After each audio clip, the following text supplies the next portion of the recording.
Hi అండి, అందరికీ good morning. అందరూ ఎలా ఉన్నారు? బాగున్నారా? మేమైతే చాలా బాగున్నాం. ఈరోజు మార్నింగ్ మా ఇంట్లో స్పెషల్ ఇద్దాం రండి.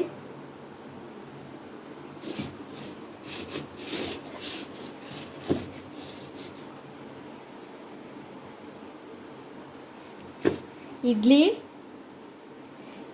ఇడ్లీ వేడి వేడి ఇడ్లీ, పల్లీల చట్నీ, ఇవి ఉలవలు,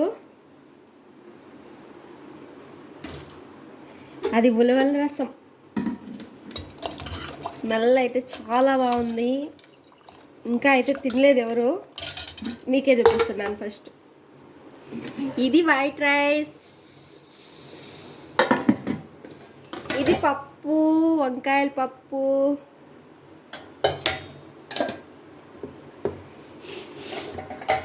ఈరోజు మా ఇంట్లో ఇవే స్పెషల్. మీ ఇంట్లో ఏం చేసుకున్నారో కామెంట్ చేయండి. నచ్చితే లైక్ చేయండి, షేర్ చేయండి. తప్పకుండా మీ ఇంట్లో ఏం చేసుకున్నారో నాకు కామెంట్ చేయండి ఫ్రెండ్స్. బాయ్.